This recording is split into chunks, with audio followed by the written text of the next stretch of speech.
خپل ډېر خوږ او ګران مشر ایمل ولی خان له به بلنه ورکومه په دې شعرونو باندې چې دردونه مو جدا دي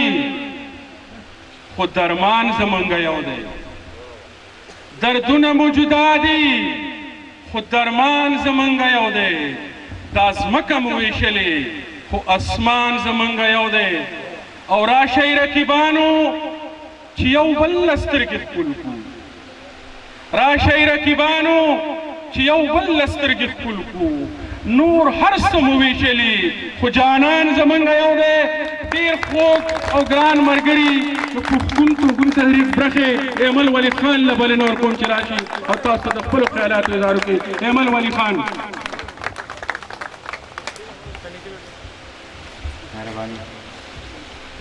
شروع کوم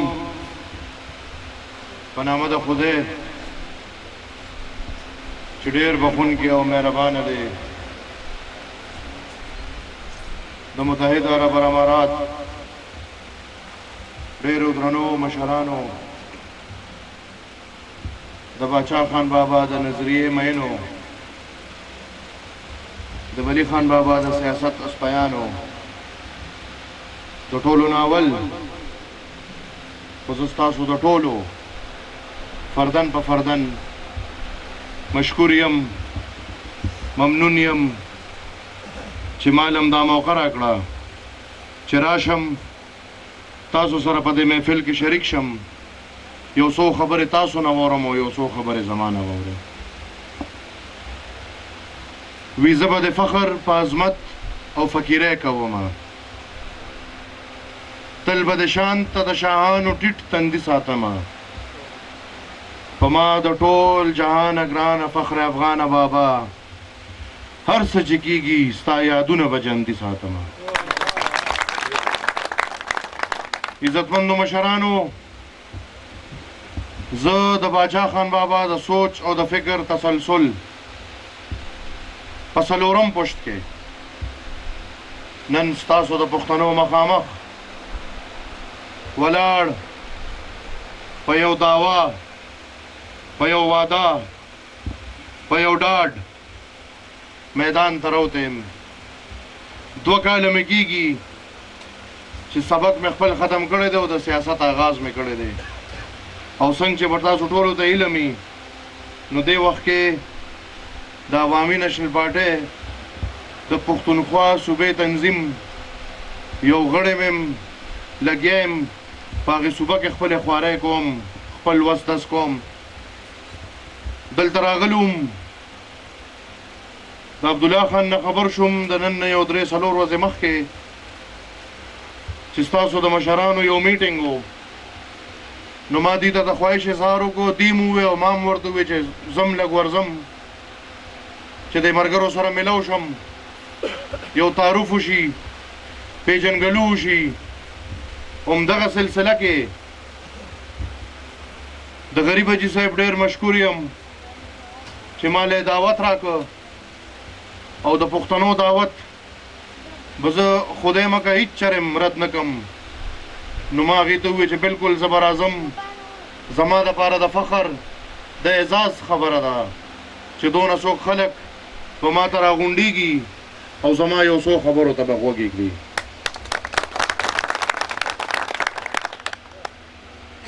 عزتمندو زه به وي لوګی کم خپل ارمان ستا ارمان ګټم زه به لوګی کم خپل ارمان ستا ارمان ګټم خلک به خپل ځان ګټي زه به باچا خان ګټم زما دا عقیده دا تړون او پښتنو ته څنګه چې نن زه تاسو ته په لومړني ځل مخامخ کېږم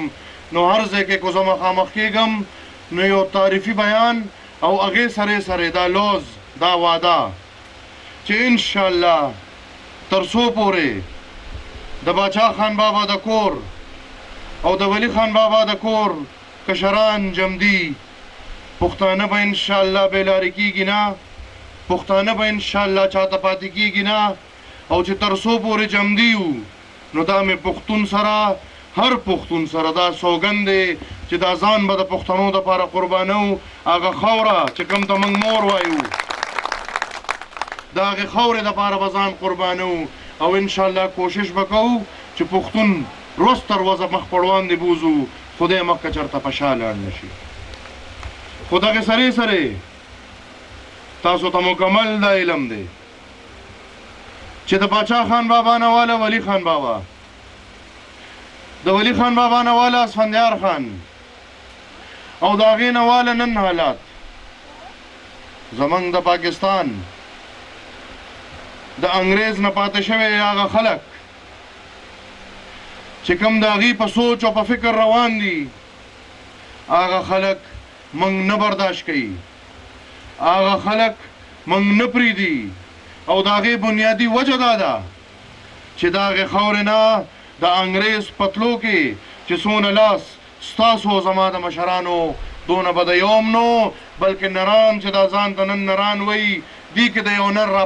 راپاسېدلی وي او په هغې وخت کې د دا نرتوب کړی وي چې دغه فرنګ یې د دې ملک نه شړلی وي نن به ورته نر ویلی وي خو داس مشران ستاسو او زما و چې ځان ته به یې پښتانه وي ځان ته به یې خدای خدمتګاران وي هغې د ټوپک په کېښودو د کوتک په کېښودو د عدم تشدد په لار انګریز د هغې خاورې نه شړلی دی او د هغې تو تر ننه پورې زموږ نه وځي عزتمندو تاسو وکتل په هر دور کې په هره زمانه کې خو هغه د جابر حکومت و خو هغه د امیر حکومت و خو هغه د انګریز حکومت و او خو هغه د پنجابي حکومت و او خو هغه زموږ خپل حکومت و نو په هر دور کې موږ د خپلې خاورې دپاره د خپلې مور دپاره او د خپلو بچو دپاره وینې توی کړي دي زما یقین دی چې د پښتنو خاوره کو هر ځای بینوي نو زما او ستا د قوم پرستو د وینې بین به ترې ضرور را رواني انشاءالله عزتمندو مشرانو نن زه به خپلې خبرې کوشش کوم چې محدود وساتم ځکه چې زه به دې ته یو تعارفي خبره ووایم زموږ د ډېرو یو بل سره په رومني ځل مخامختیا ده انشاءالله په آخر کې به در سره باقاعده لوس کوم چې هر ځل زه بیا دلته راځم دې خاورې له راځم نو تاسو پښتنو سره به انشاءالله هر ځل یو ځای کېږم هر ځل به یو ځای کېږو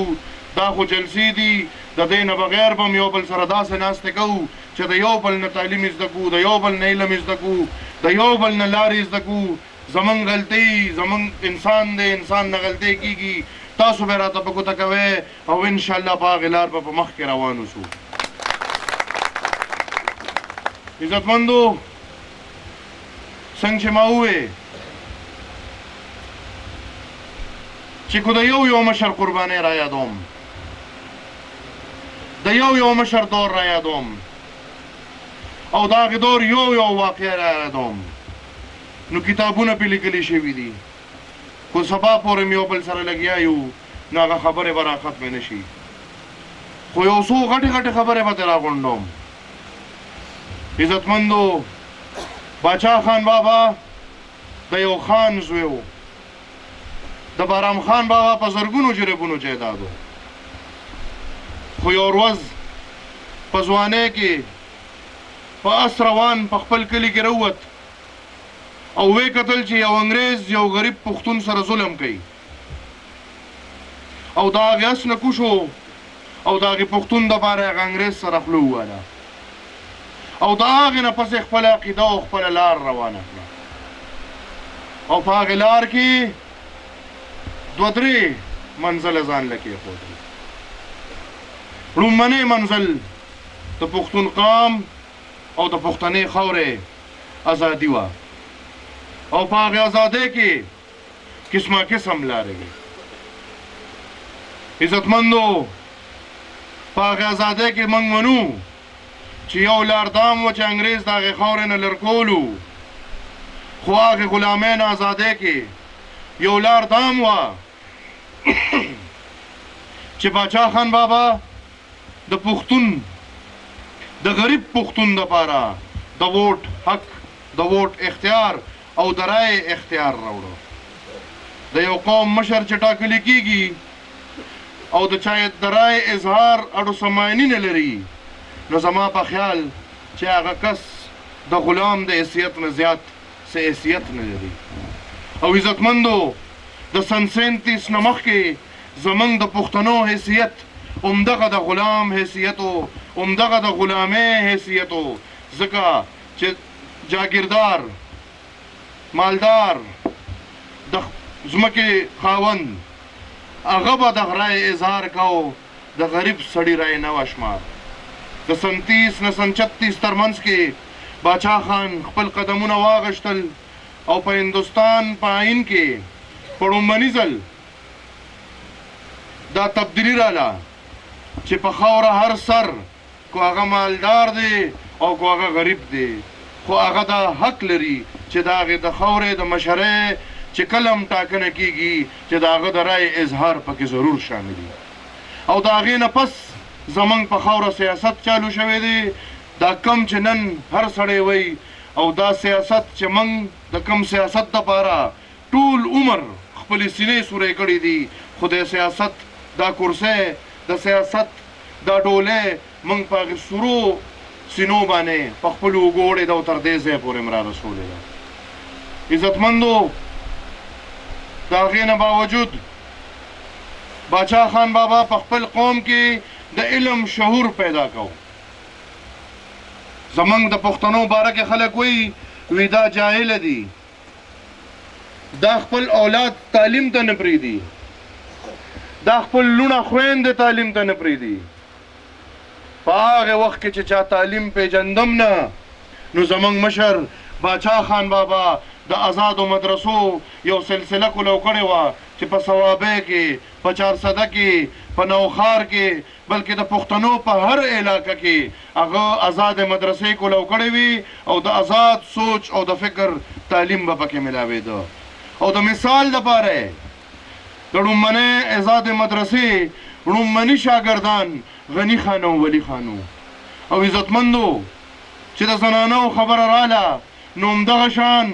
لومړنۍ طالب علمه د باچا خان بابا خپله لور وه چې په آزاده مدرسه کې داخله کړه او هغې باندې ورته وی چې تعلیم به وی چې پښتنو ته لار وښیي چې تعلیم کې رڼا ده، تعلیم کې پوهه ده او تعلیم کې پرمختګ دی. عزتمندو، یو کم 40 کاله په جیل کې تیرول څه د ګپ خبره نه ده. او بیا د یو داسې سړي دپاره چې هغه بل ته دا لاره ښولې ده چې به یې تشدد مه کوې، هغه د یو خان زوی ګرځېدلی دی او پردې حجرې جارو کړي دي. هغه پښتنو کې په د یو داسې قوم کې چې هلک به ځوانېده، نو انګریز خو موږ له کلاشنکوف را کړو، هلک ته په اوږه باندې کلاشنکوف اچولی شو ویزا. په داسې قوم کې هغه د عدم تشدد پرچار خور کړی دی. داسې سړی چې نه چرته غلا، نه غلطي، نه قتل، نه اقدام قتل، او هغه یو کم 40 کاله په جیل کې تیری، واحد او واحد د خپل قام دپاره، د خپلې خاورې دپاره او د خپلو بچو. بچي موږ ځان ته نه وایو، د پښتنو بچي، د هغې بچو د مستقبل دپاره. ورونو، په یو داسې ملک کې یو چې د هغې سړي قدر هغه شانو نه شو چې څنګه پکار دی. ډېر په ادب، ډېر په احترام، ډېر د قدر خلک زما په خیال د باچا خان بابا یو نقطم ځان نشي رسولی. خو افسوس او یو ځل بیا افسوس چې په داسې خلکو کې وو او بیا داسې خلکو ته حواله وو چې هغې غوښتل نه چې دا خلک دې په مخکې لاړ شي. او عزتمندو، د پاکستان د ازادۍ نه مخکې خو چې کومې سختۍ وې په خپل ځای زموږ مشرانو ځمکې ضبط شوې، کورونه یې وسوځېدل، شهیدان شو، جمدي یې وسوځول، جمدي اوبو ته وویشتل، نور ظلمونه وشو. او چې کله ازادي میلاو شوه دې خاورې ته، نو د هغې نه پس هم زموږ مشران هم په هغې ورونو کې، هم په هغې لمبو کې، هم په هغې ظلمونو کې خپل وخت تېر کړ. عزتمندو مشرانو، زمونږ د باچا خان بابا نه پس ولی خان بابا چې کله د سیاست آغاز کو او د باچا خان بابا د خدایي خدمتګارۍ تحریک له یو سیاسي رنګ ورکو او د دې ټولو ظلمونو زبردستونه تنګ راغلی و، نو د هغه لومړنی تقریر چې زما په خیال د دې ډېرو مشرانو به یاد شي، د هغې لومړنی الفاظ دا و چې پښتنو د سیاست آغاز کوم خو د باچا خان بابا په سیاست باندې زه پاڼه اړوم. د باچا خان بابا ملګرو کو په زورور طبیبي وي کو په یو مخم وي، نو وي تاسو وایئ چې بالکل زورورې والم شي په دې یو څه دا بل ورته مخامخ کې په دې م ووه. موږ درته هېڅ نه شو ویلی، خو موږ د خپل لارې نه خوا کېږو. ولي خان بابا هغه لار یادوله چې په هغې سیاست موږ پاڼه واړوله. زما نن هم یو تقریر یاد شي په دې یوټیوب شتم، تاسو کې به ډېرو کتلي مي چې تقریر یې کو، وی دا د پنجاب خلکو کوشش کوي چې موږ سره هر قسمه ظلمونه وکړي، هر قسمه زیاتي وکړي، خو یې موږ ډېر وال وخوړل، ډېر واله مو خوړل. دا لاس یې دا څومره ګلوس وي، زموږ دا خپل لاسونه هم لږ خارښتېږي لګیا دي. عزتمندو، زموږ ولي خان بابا موږ له دا ناره راکړه چې پښتنو بالکل موږ د باچا خان بابا د عدم تشدد پیروکاران یو، موږ د باچا خان بابا د امن اسپیان یو، خو موږ پښتانه یو چې څوک په دې خبره نه پوهېږي، کومه خوله چې په دې خبرو نه نیغېږي، نو موږ په دې پوهېږو چې هغه خوله په یو سوک باندې نیغېږي. او ای زما عزتمندو مشرانو، د هغه نه پس د اسفندیار خان وخت پورې په پښتون قام چې کومه سخته راغلې ده، په پښتون قام چې کوم امتحان راغلی دی، په پښتون قام چې چا هم خپې دربولې دي، نو زه دا ډېر یقین سره، ډېر په دعوا او ډېر په اعتماد وایم چې زموږ مشرانو هغه ټولو ته لار نیولې ده، په لار کې ورته ولاړ دي، او د پښتون قام د بقا جنګ زموږ دپاره داسې دی لکه اول مذهب او مذهب پسې زموږ د پښتون د بقا جنګ. قسمه قسم خبرې موږ پسې راوچتې شوي دي. دا وی کافران دي، دا وی هندوان دي. هلکه زه خو هم ځان ته د خالد بن ولید اولاد ویم، زه خو هم پښتون یم، او موږ خو په خپل مذهب کې دا ویلي دي چې زموږ پیغمبر علیه السلام چې کله خالد بن ولید له پیغام راوړه، تبلیغ یې ورته کو، نو خالد بن ولید ورته ټول قام کېنولو. نو چې کله پیغمبر علیه السلام ټولې خبرې وکړې، نو خالد بن ولید ورته په جواب کې وایي چې ای پښتنو، دا د خدای پیغمبر چې کومې خبرې کوي دا هر څه موږ کې شته، دا هر څه زموږ په ژوندونو کې دي، او موږ دا هم منو چې یو اخري پیغمبر به د خدای راځي چې دا کلمه مو وایو، اسلام هم قبول کو چې په دغه طلب باندې موږ برابر شو. پښتنو کې چې ځان ته پښتون وایي، په پلار نیکه پښتوني، ابه مسلماني، په هر قام کې به هر قسمه مذهب والی، خو په پښتنو کې بل مذهب والی نشته. خو زه به درته بیا دا ووایم چې هغه خلک کوم چې موږ نه برداشت کوي، کوم چې زموږ لار نه برداشت کوي، زموږ مشران یې نو برداشت کړی، موږ نن هم نه برداشت کوي، هغه خلک په قسمه قسم پروپاګنډو یو ځل ولي خان ویسپي ته پټکي اچولی دی. نو زموږ پښتانه هم ساده خلک دي، ولي خان ډېرې چغې وویلې چې هلکه د سپي سر نیز د سپي سر باندې تاسو پټکي وتړئ، نو زه به ومنم، خو پښتنو وویل چې نه، دا کار خو یې کړی دی. بیا چې کله د جهاد خبره راله، ولي خان وویل چې بهی پښتنو دا ګوره جهاد نه دی، دا فساد دی. نن چې کوم پښتانه جمدي دي، نن زه تاسو نه تپوس کوم، آیا هغه جهاد و که فساد و؟ هم هغه فساد کې نن زموږ په کور باندې چې کوم زموږ په کورونو، زموږ په خاوره کوم اور لګېدلی دی، آیا د هغې فساد جړ دی او که نه دی؟ هغې وخت کې زموږ د اسلام ټیکهداران راپاڅېدل، ولي خان خو وي هندو دی، د جهاد دشمن دی، د اسلام دشمن دی. او پښتنو ته وی چې راځي دا کتاب دی دا قرآن دی او مهر په وخه او زه به ډایرکټ جنت ته. نو زما او ستا په شان ګناهګار پښتون دی ته نه کتل چې هلکه عمل مې څه دی، خدای خو به مې په عمل جنت ته لیږي. خو موږ خو د ملا په خبرو کې راشو او موږ وایو چې راځه دا کتاب ته ډېر اسان جنت راته میلاویږي، راځه چې د جنت ته خو په ځان ورسوو. نو ای زما عزتمندو مشرانو، دا کوم اور چې زمونږ په خاوره بل دی، په دې هر څه کې ګورې زمونږ خپلې غلطۍ شاملې دي. تاسو په ناستو کې به هر قسمه خلک ناست دي، زما په خیال زما یقین دی چې زمونږ د سوات ملګري به هم پکې ضرور ناست دي. د ملایانو په حکومت کې، د ملایانو په دور کې چې کوم دا طالبان سوات ته تلل، نو 25 کسانو چې دی ولېږل، 25 کسان د ریډیو چینل یې ورکړ او هغه خپل تبلیغ چالو کړ په ریډیو باندې او وی موږ جهاد له روان یو. نو زمونږ د سوات سوداو خلکو سړي خو پرېږدی چې هغه زنانه لاړې خپلې والې او خپل کالي ورته وویشتل چې دا والې زه او جهاد پې وکړې. نو هغه چې څه یې ورله ورکړل نو په موږ خو به وروستو لګېدل، اول هم په سوات والا باندې ولګېدل. عزتمندو، زمونږ پښتنو کې کوڅه دي او کوڅه نه دي، خو هر چا ته پته ده چې موږ په خپل دین، په خپل مذهب، په خپل ایمان، په خپل خدای او په خپل پیغمبر ډېر مین یو. او هم په هغې طریقو 2 نمبر خلک یې رامخکې کړي دي په ایمان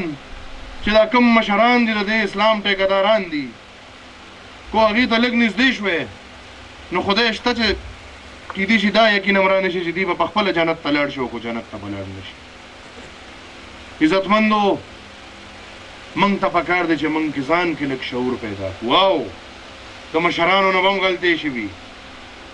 د مشرانو نه به هم کمزوری شوي، ځکه چې زمونږ یقین دی که 100% روغ دی نو هغه زمونږ رسول دی او که 100% روان دی نو هغه فرعون دی. د هغې نه بغیر یو سړی هم نه 100% روغ دی او نه 100% روان دی. غلطۍ به زمونږ نه هم شوي، خو کمزوری کوتاهی زمونږ په پښتنو کې هم شته. زه به نیشنل یم، ځان ته به نیشنل یم، زما د تره د زوی به ما سره نه لګي، به زما د زه ته راشي د پنجابي جنډه به وخېږي، زما د ګاونډي به ما سره نه لګي، ځکه چې د کور مخې ته به د هغه چیلی نه پرېږدم نو هغه به ځان ته د بل سړي جنډه ولګوي. عزتمندو، باچا خان بابا چې به وي چې پښتنو په یو خبر اتفاق کړی دی چې موږ به چېرې اتفاق نه کوو، هغه خبرې ګورې نن هم موږ ته موجودې دي. موږ په وړو وړو خبرو ګوتې مړو، موږ په وړو وړو خبرو یو بل نه جدا کېږو، موږ په وړو وړو خبرو نظریې بدلو، سوچ هم نه کوو. او بلکې نن سبا سیاست چې تاسو ټول د کوم کلو نه راځئ، د کومو علاقو نه راځئ، نو زما په خیال په 100 کې به 2 کسانی تاسو نه یادوم. زه د امارات یا د پاکستان د خاورې نه چې کم بار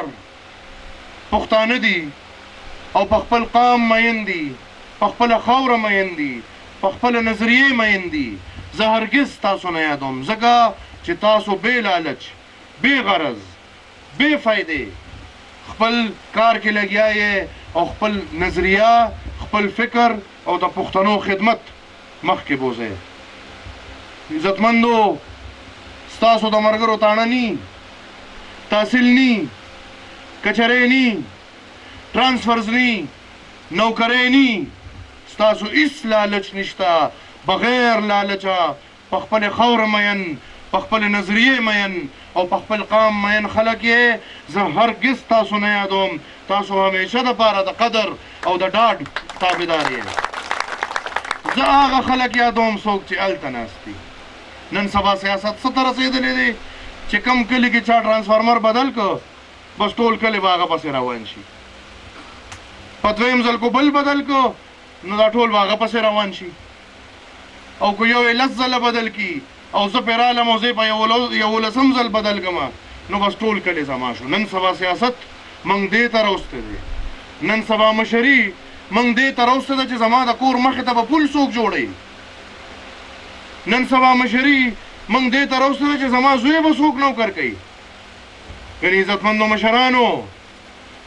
د باچا خان بابا سره چې کوم ملګري وو، ولی خان بابا سره چې کوم ملګري وو، د هغې په خوله به دا وه چې نه ما نه دا بل. نن چې کوم دي هغه وایي دا بل د سر وخوري خو زما. زمونږ د مخکې نظریه چې پارټۍ کې به څوک را مخکې کېدل نو هغه به سوچ کو چې زه به پارټۍ له څه کوم. نن کو څوک را مخکې کېږي نو هغه سوچ کوي چې پارټي به ما له څه کوي. ای زما عزتمندو مشرانو، منم چې دغه هر څه د سیاست حصه ده، دغه هر څه د نن ضرورت دی. د هر غریب لاره کوڅه پخول پکار دي، سړک نالی پکار دي، پول پکار دی، بجلی پکار ده، ګیس پکار دی. خو زما خیال چې په پول او په لښتي او په نالی باندې کم از کم مشرۍ نه دي ټاکل پکار. عزتمندو، لږ سوچ فکر به موږ خپل بدلو. او دا نن زما به مخکې دوه درې خبرې وشوې، دوه درې تجویزونه وشو. نن چې دا کم حکمران جماعت زمونږ په صوبه کې ناست دی، دې ته سوچ وکړئ چې دا څنګه راغلی دی او څنګه ناست دی. زمونږ په وخت کې چې کله زمونږ مشر پاسېد او هغه وویې چې په سوات کې د اپریشن ضرورت دی ځکه چې سوات زمونږ د ګوتو نه وځي،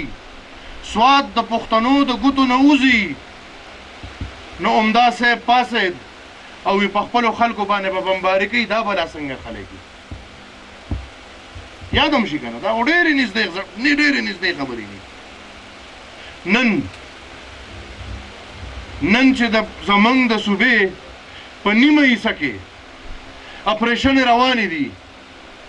نو هغه صاحب وده دی. صاحب خو په رنګینو کې ناست دی، صاحب په اختلاف کې هم درنې کړي دي او نن هم درنې کوي. وی زه د موروثي سیاست خلاف یم او وی په پاکستان کې په هره پارټۍ کې موروثي سیاست روان دی. نو بدبخته ستا اولاد خو له خیره انګریزان شانتي دي، هغه خو موروثي سیاست کولی نشي. خو ته د خپلې پارټۍ کې وګورئ، نن تاسو به په اخبار کې کتلي، تاسو به نن په اخبار کې کتلي چې زمونږ په صوبه کې د بلدیاتي انتخاباتو په نتیجه کې چې کومې اسمبلی جوړې شوي دي، نو چې کوم ځای کې هم د پی ټي آی حکومت جوړ دی نو هلته مقه موروثي خلک دي او مقه چهرې دي چې په نوخار کې د وزیر اعلی صاحب ورور ناظم اعلی شو، بلکې ما نه هېرېږي چې د کوم علاقې دی، اوس راته دي په لاره یو نوم یاد کړه خو ما نه بیا هېرېږي چې په جنوبي اضلاع کې یو ایم پی اے اوښ که چې دی زمونږ د سوچ او د فکر او د ډسپلن خلاف دی. کرک کې نو تاسو یې پېژنئ. نن د هغه ورور د پی ټي آی ناظم اعلی منتخب شو. زه ټیک وایم که نه؟ ای زما عزتمندو مشرانو، ده چې به موږ ته تصویرونه ښول چې زه به تبدیلي راولم، نو په دوبۍ کې ناست په تصویرونو ځان مه دوکه کوئ. زمونږ په حکومت کې فلای اوور جوړ دی، صاحب پې د اوسپنې ګلکاري وکړه، وي دونه ښکلی کار مې وکړه. زمونږ په حکومت کې به یو پل جوړي، صاحب پې د اوسپنې ګلونه جوړ کړل، وي ما پېښور بدل کړ. او زمونږ خاوره خو بیا ډېره ترقي یافته ده، اخر ولایت او جرمني سره مقابله کوو. زمونږ د 2 کالو د ترقۍ پیسې چې کم موږ په څونه کوششونو چې تاسو ته پته ده چې زمونږ مشران پکې غرق او تباه شو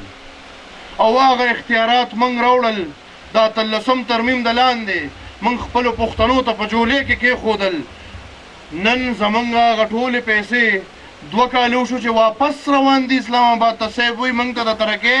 ضرورت نشته، دلته اول نه ډېره ترقي ده. ای زما عزتمندو مشرانو، دې ته لږ سوچ وکړئ. موږ د باچا خان بابا په لار، د باچا خان بابا سوچ او په فکر او په نظریه د تعلیم یو جال د پښتنو په خاوره خوړو. الحمدلله زمونږ په 5 کالو کې اوه یونیورسټۍ موږ جوړې کړې دي، د دې دپاره هم جوړې کړې دي چې که په ثوابۍ کې یونیورسټي جوړه ده چې د ثوابۍ غریب د سبق نه په دې نه محرومه کېږي چې هغه پېښور ته تګ راتګ نشي کولی، چې که په چارسده کې یونیورسټي جوړه ده چې د چارسدې غریبانان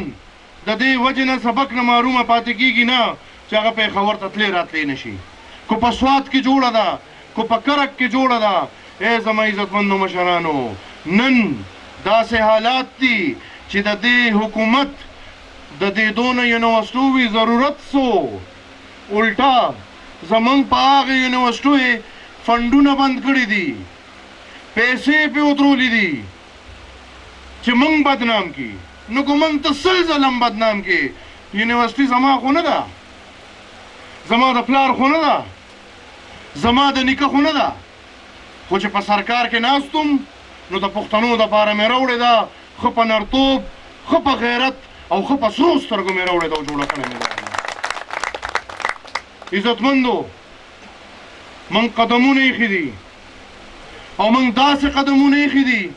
چې زموږ نه مخکې چا دا قدمونه نه و ایښي، چرې به چا دا نه و اورېدلې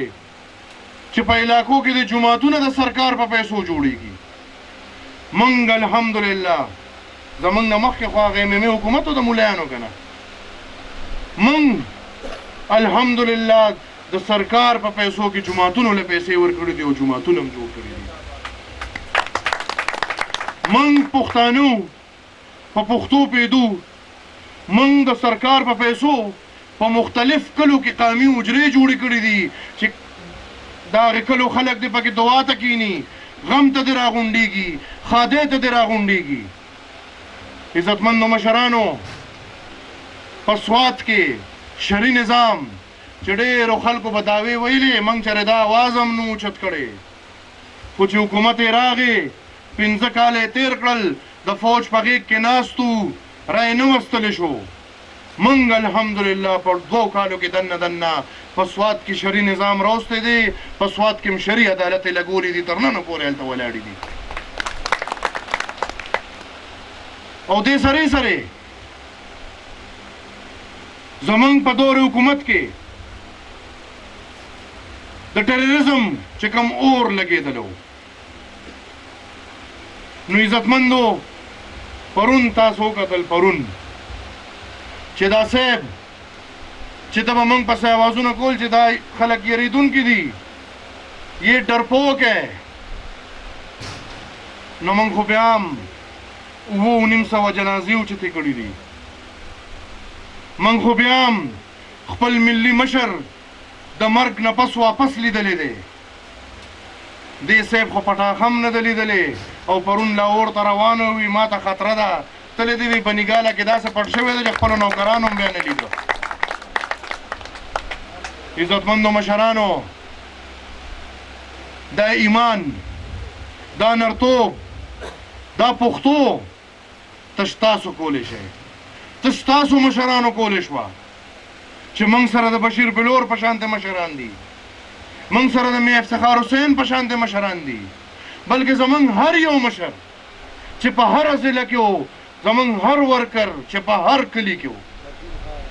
هغې چې څونه قربانۍ ورکړي دي، 900 کسان چې زما په خیال زه یې په خولې راولم نو ډېر نومونه دي، خو هغې ټولو ته موږ خراج تحسین پیش کوو، د هغې کشرانو ته خراج تحسین پیش کوو، ځکه چې که یو مشر یې رانه بوتلی دی، که یو مشر رانه په دغې لار تللی دی، نو د هغه کشر د هغه نه مضبوط راپاڅېدلی دی، هغه نه مضبوطه عقیده یې راوړې ده او د هغه نه مضبوطه سینه یې راوړې ده چې راځئ یو بله سینه شته چې تاسو یې پې سوری کړئ. عزتمندو، د دې سره زمونږ په دور کې زمونږ په ډېرو ضلعو کې سیلاب راغلو، یادم شي که نه، او هغه سیلاب ډېر نقصان کړو، ډېرو خلکو راپسې قسمه قسم خبرې ووې، خو الحمدلله که سیلاب یو پل روان کړی دی، موږ 2 پوله جوړ کړي دي، که سیلاب یو سکول روان کړی دی، موږ 10 سکوله جوړ کړي دي، که سیلاب یو کلی روان کړی دی، منگ 10 کلی آباد کړی دي خو سیلاب 1 کیلومیټر سړک روان کړی دی منگ د هغې نه ښه 10 کیلومیټره سړک جوړ کړی دی عزتمندو منگ پسې چې دا مخالفې پراپګنډې وې مخالفې خبرې وې مختلفې خبرې وې د دې وجه دا وه چې زمونږ خدمات زمونږ د ترقۍ دپاره د پښتنو دپاره چې کوم خدمات دي چې هغه د پښتنو په سترګو کې روان او ویجاړ شي یو کار یو پروجیکټ بلا چالو شوی نو چې مخالفو خلکو به زما خپل ملګري په لاس کې اغشتو اول به یو دورو چې په 10 کسانو کې به یو نشنلې ناستو او هغه نه به ته خبره نه شوه کولی د پارټۍ خلاف بیا یو دور راغی چې په 10 کې به یو نشنلې ناستو او د پارټۍ خلاف خبرو دپاره دا یو نشنلې ډېرو هغه پروپګنډو هغه منفي پروپګنډو موږ ټول دا نه حد پورې په خپل اختیار کې واغشتو چې هغه ټولې موږ ومنلې په هغه ټولو باندې موږ یقین وکړو او هغه ټولې زموږ په خولې رالې موږ ټولو خپل حکومت ته کرپټ حکومت وایو موږ ټولو به خپلو مشرانو ته کرپټ مشران وې ای زما عزتمندو مشرانو دا حکومت چې دا آوازونه کوي چې موږ کرپشن ختم کړ نو که زه تاله 1 روپۍ درکړم نو ته به پکې 0.5 روپۍ ووایې که نه که زه تاله یو کار درکړم نو ته به پکې څه کار وکړې که نه په 2 کالو کې ستاسو د خاورې بدقسمتي چې تاسو ته د ترقۍ یو پراجیکټ هم اعلان نشته په موږ باندې ګوتې اوچتولې الحمدلله نن هم لاړ شئ چې کوم پراجیکټ جوړ شوی دی هغه یو مثالي پراجیکټ دی د سوات ملګري موجود دي په سوات کې چې کوم سړکونه پلونه جوړ شوي دي نو هغه په خپله چې تاسو ځان بخئ زمونږ د صوابۍ د چارسدې د مردان د نوخار د پېښور ملګري موجود دي چې کومې پراجیکټ شوي دي تاسو لاړ شئ هغه په خپله تاسو ته ځان ښیي ای زما عزتمندو مشرانو زما په خواست خپل ورونو ته دی چې کومې منفي پراپګنډې زموږ خلاف کیږي پکار دی چې موږ د هغې مخنیوی کوو بجای د دې چې موږ د په خپله د هغې څه جوړېږو او هغه پراپګنډې د موږ په خپلې خولې راولو او خپلو مشرانو پسې دی وایو مخکې به یو دور و د روس چې کله بادشاهتو نو هغې وخت کې به سیاستدان ته سیاسي قید وی نن یو دور دی او په زمونږ په پښتنو خو یو عجیبه دور دی نن سیاستدان مړم کی او پړم کی چې ګیرې یې نو احتساب والا ته به ووایي نیب والا ته به ووایي انټي کرپشن اول خو په دې نه پوهېږو چې کومه اداره به زموږ دپاره کار کوي کومه اداره په یو ملک کې د یو کار دپاره 4 ادارې جوړې دي او چې د چا په کومه اداره وس چلي نو ورته وایي زه ګیرې که کو صحیح او کو صحیح بدنام خو به یې کېږه دا د نوخار کې تاسو وکتل لیاقت شباب یې په کومې بدنامۍ اوچت کړ چې یو عزتداره سړی چې هغه په خپله یو ناجوړه سړی هم دی او د هغه په کور ته 8,000 پولیس والا ورچې هغه په بېعزتۍ کور نه اوچتی احتساب ته حواله کې او بیا جیل پې تیری او بیا هېڅ نه میلاویږي او واپس معافي غواړي او کور ته یې رالیږي ای زما عزتمندو مشرانو دا سند کې تاسو وینئ عجیبه ملک دی اداره د نیب او د نیب چیرمین په چوټۍ دی او زمونږ په ملک کې نور ډېر زورور خلک دي چاله چې په لاس کې موږ ټوپکې ورکړي دي هغې ته یې حواله کړې ده او چې کم کس د هغې خبره نه مني نو ورته وایي ورځی پې او دا خو روچت کې تاسو وکتل آیا د نیب د انټي کرپشن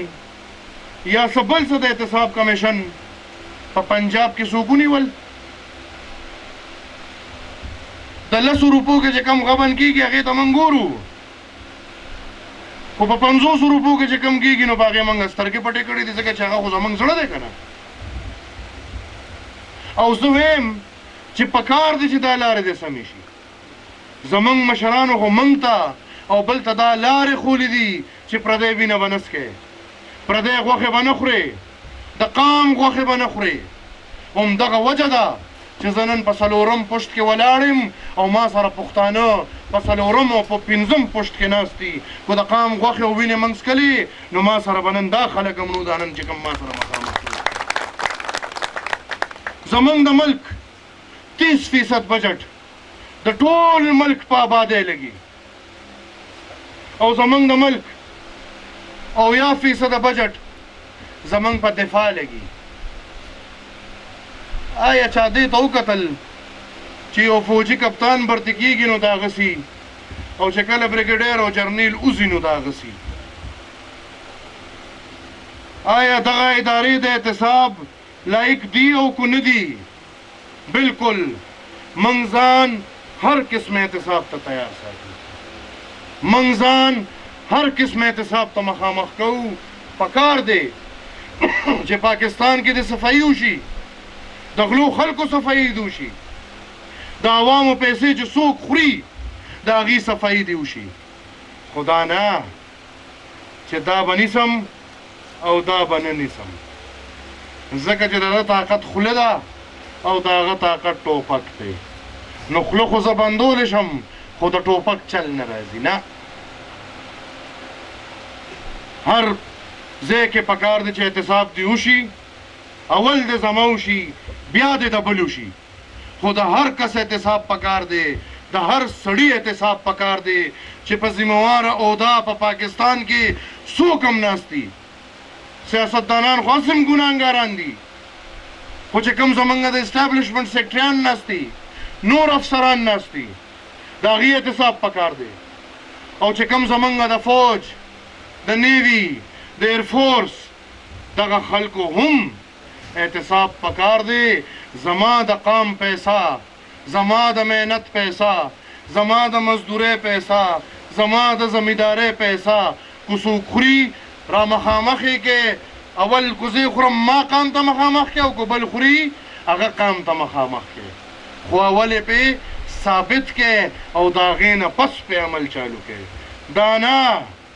چې ثابت بني خو میډیا ټرایل به رواني، دا نه چې وجود بینی خو هر اخبار او هر چینل به پې لګیایي. عزتمندو، حقیقت کې د سیاستدان مثالم د یو موږ ته چې دا مایک میلو شي نو بیا هم کېناستو ته ډېر ړم نه کېږي، خو ما ته بار بار د شان آواز راځي چې ناوخته کېږي. عزتمندو، زه خپلې خبرې راغونډوم، 2-3 وعدې به در سره کوم.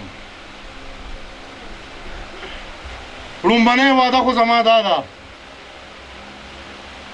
چې کله نه زمونږ دا نوی تنظیم جوړ شو نو موږ صوبایي مجلس عامله راوغوښتو او موږ خپلې مجلس عاملې سره دا وعده وکړه چې انشاءالله د چترال نه واله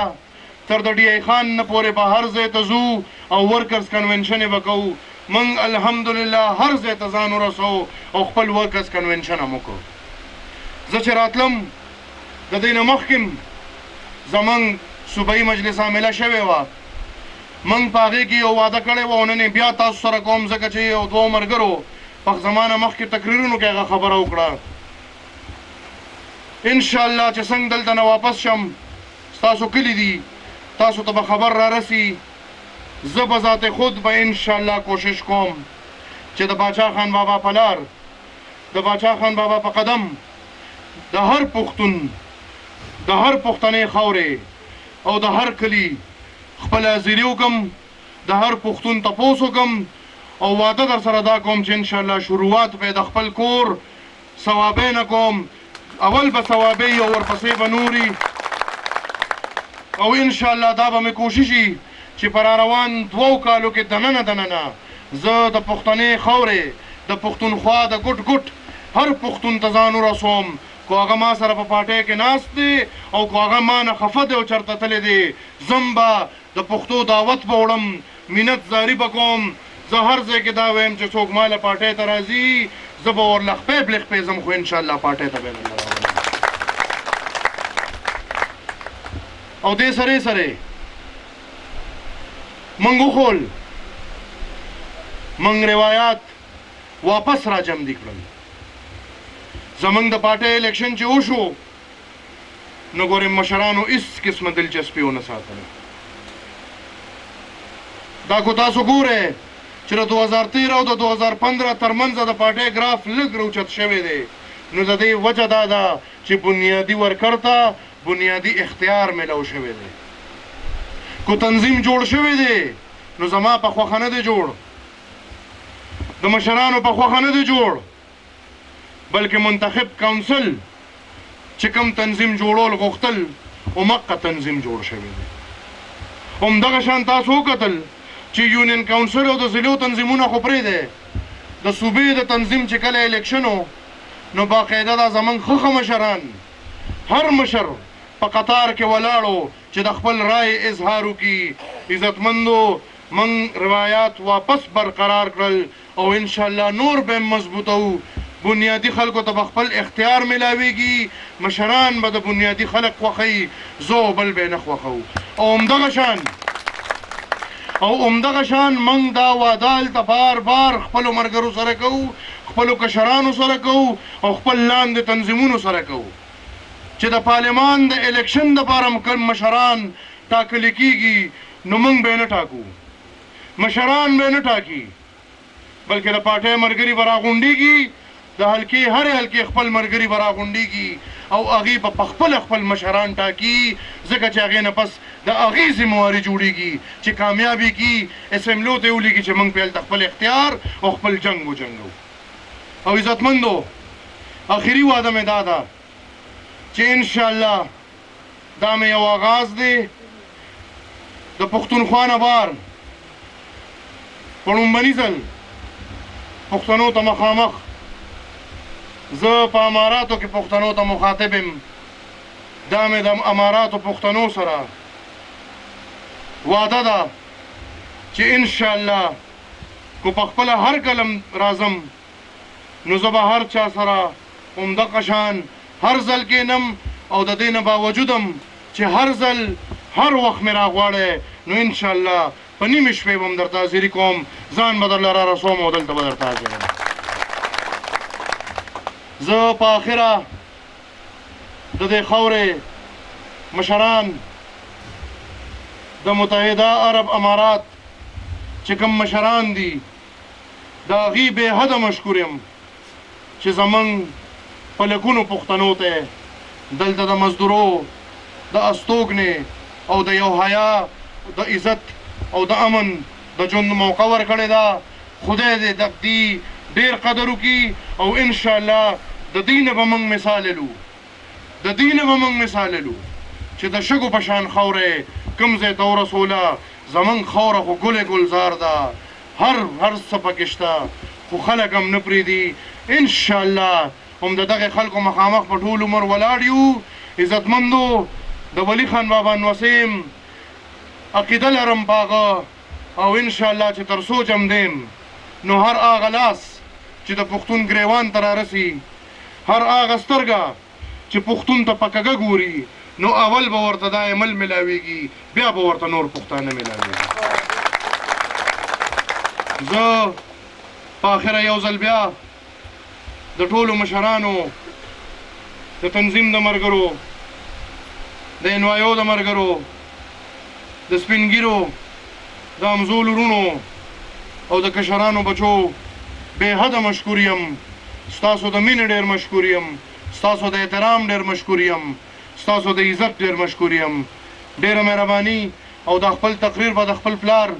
په دې شعر راغونډوم چې زور هسې پیغور شي چې همت ورسره مل نشي زور هسې پیغور شي چې همت ورسره مل نشي او رک هغه مشال شه چې تیاره شي او ډیبل نشي ډېره مهرباني والسلام